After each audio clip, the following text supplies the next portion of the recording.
हिमाचल की 10 सबसे बड़ी खबरें सिर्फ 5 मिनट में। नमस्कार, समाधान भारत देख रहे हैं आप। मैं हूं आपके साथ कविता, उपस्थित हूं आपके समक्ष आज का बुलेटिन लेकर।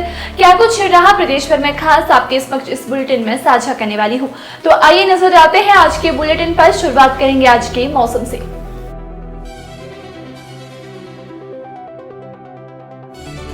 हिमाचल में आज से एक सप्ताह तक लगातार झमाझम बरसेंगे बादल, 2 दिन के लिए रेड अलर्ट।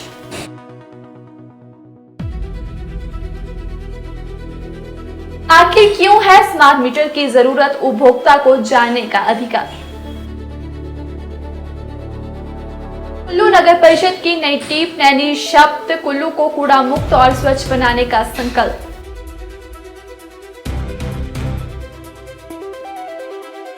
लाहौल घाटी पहुंचे भेड़पालक, अटल टनल से आवाजाही की उठाई मांग। लाहौल घाटी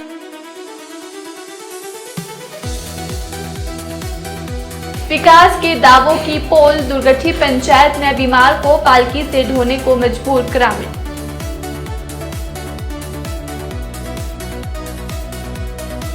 नाबालिग से दुष्कर्म मामले में चाचा को 20 साल की कैद।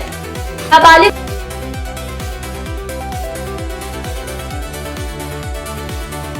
10 साल की देरी से पदोन्नति को चुनौती देने वाली याचिका खारिज।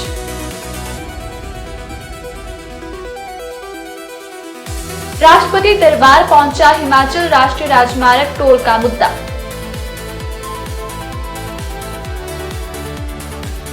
हिमाचल में फिर चिन्हित हो गए सड़कों में ब्लैक स्पॉट, सिर्फ टीम करेगी निरीक्षण।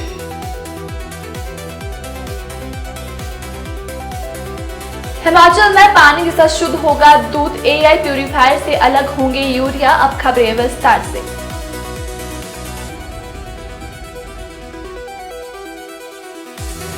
हिमाचल प्रदेश में आज से 7 दिन तक लगातार बारिश होने का पूर्वानुमान है। राज्य के कई हिस्सों में 2 दिन अत्यधिक भारी बारिश होने का रेड अलर्ट जारी किया गया है, जबकि 3 दिन भारी बारिश का ऑरेंज अलर्ट है। 2 दिन के लिए येलो अलर्ट जारी हुआ है। मौसम विज्ञान केंद्र शिमला के निदेशक शोभित कटियार ने यह जानकारी दी है। लोगों को पूरी तरह सतर्क रहने के लिए कहा गया है। राजधानी शिमला में आज मौसम खराब बना हुआ है। पितीरा, धर्मशाला, एडब्ल्यूएस में 137.0, जोत, चंबा 109.0, कांगड़ा में 77.4, धर्मशाला में 65.5 और पालमपुर में 38.0 मिलीमीटर बारिश दर्ज की गई।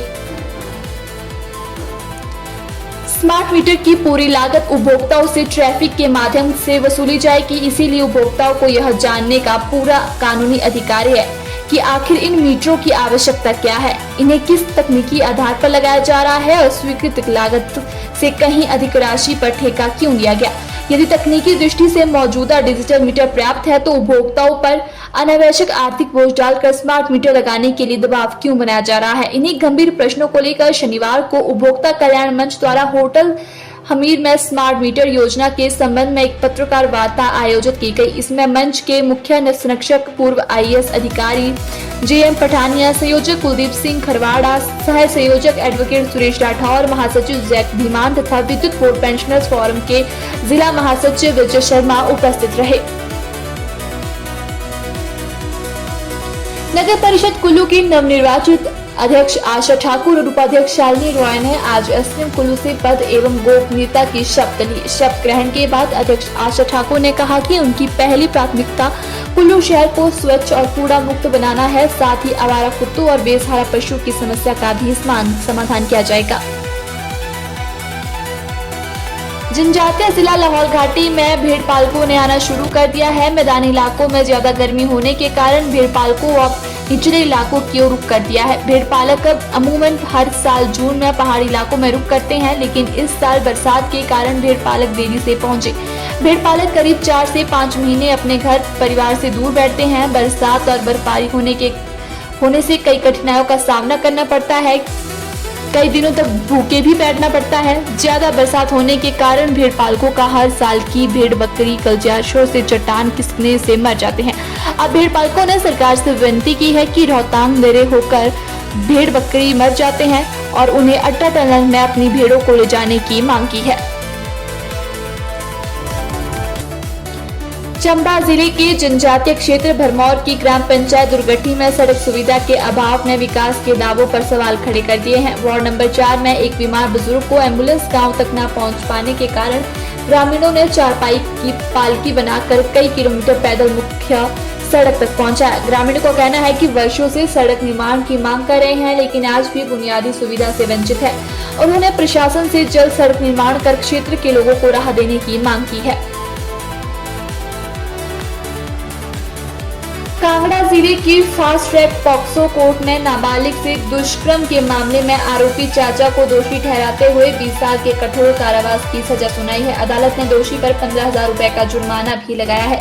यह मामला 9 अप्रैल 2025 को धर्मशाला महिला थाना में दर्ज हुआ था। पुलिस जांच और साक्ष्यों के आधार पर कोर्ट ने आरोपी को दोषी करार देते हुए सख्त सजा सुनाई है। इस फैसले को नाबालिगों के खिलाफ अपराधों पर कड़ा संदेश माना जा रहा है। हिमाचल प्रदेश हाईकोर्ट ने सेवा मामलों में अत्यधिक देरी से दायर की जाने वाली याचिका पर महत्वपूर्ण फैसला सुनाया है। अदालत ने कहा कि एक लंबी अवधि बीत जाने के बाद प्रशासनिक या कानूनी रूप से तय हो चुकी रिश्ता और पदोन्नति को दोबारा बदलना न तो तर्कसंगत है और न ही कानूनी सही है। न्यायाधीश अजय मोहन गोयल और की अदालत ने यह आदेश तेजपाल की ओर से 2019 में दायर याचिका में दिया है। याचिकाकर्ता ने अदालत से गुहार लगाई थी कि उन्हें दिसंबर 1997 में सहायक अभियंता के पद पर पदोन्नत माना जाए, क्योंकि उस समय विभाग ने 10 पॉइंट रोस्टर का सही प्लान नहीं किया था। याचिका में सरकार के आदेश 27 मई 2011 को भी चुनौती दी गई थी, जिसके तहत विभाग ने उनके इस विलंबित आवेदन को खारिज कर दिया था। हिमाचल प्रदेश में राष्ट्रीय राजमार्गों पर लगाए गए टोल बैरियर को हटाने की मांग ने अब संवैधानिक लड़ाई का रूप ले लिया है। किसान और सामाजिक संगठनों की संयुक्त संघर्ष समिति ने इस मुद्दे को राष्ट्रपति भवन तक पहुंचाते हुए 80 पन्नों की विस्तृत संवैधानिक याचिका दायर की है। याचिका में संविधान के अनुच्छेद 256 और 257 के तहत हिमाचल प्रदेश सरकार को निर्देश जारी कर राष्ट्रीय राजमार्ग पर स्थापित सभी टोल बैरियर हटाने और टोल वसूली बंद कराने की मांग की गई है। हिमाचल प्रदेश में लगातार बढ़ रहे सड़क हादसों को देखते हुए सरकार ने दुर्घटना संभावित स्थलों की पहचान करने का फैसला लिया है। लोक निर्माण विभाग, पुलिस और परिवहन विभाग की संयुक्त टीम प्रदेश भर में ऐसे स्थानों का संयुक्त निरीक्षण करेगी जहां बार-बार सड़क दुर्घटनाएं हो रही है। निरीक्षण रिपोर्ट के आधार पर इन ब्लैक स्पॉट पर आवश्यक सुरक्षा कार्य कराए जाएंगे और रोड सेफ्टी फंड से इसके लिए राशि आवंटित की जाएगी। पानी के बाद अब दूध को भी घर में शुद्ध करने की तकनीक विकसित कर ली गई है। हिमाचल प्रदेश विश्वविद्यालय से ऑर्गेनिक केमिस्ट से पीएचडी कर चुके शिमला निवासी सुमित राणा ने ऐसा लैक्टोप्योर डिवाइस तैयार किया है जो आर्टिफिशियल इंटेलिजेंस और मेम्ब्रेन फिल्ट्रेशन तकनीक की मदद से दूध में मौजूदा यूरिया, डिटर्जेंट, सिंथेटिक फैट जैसे मिलावटी और हानिकारक तत्वों की पहचान कर उन्हें अलग करने में सक्षम होगा। इस नवाचार के प्रोटोटाइप को भारतीय पेटेंट कार्यालय से डिजाइन और उत्पादन का पेटेंट भी मिल चुका है। सुमित राणा ने धर्मशाला निवासी MBA जयदेव के साथ मिलकर मुख्यमंत्री स्टार्टअप योजना के तहत इस नवाचार को NIT हमीरपुर के इंक्यूबेशन सेंटर से पंजीकृत कराया। यहां से 2 लाख रुपए की इग्निशन ग्रांट मिलने के बाद प्रोटोटाइप तैयार किया गया और पहले चरण का परीक्षण भी पूरा हो चुका है। फिलहाल इतना ही। ऐसे ही तमाम खबरों को जानने के लिए जुड़े रहे समाधान भारत के साथ। तब तक के लिए धन्यवाद।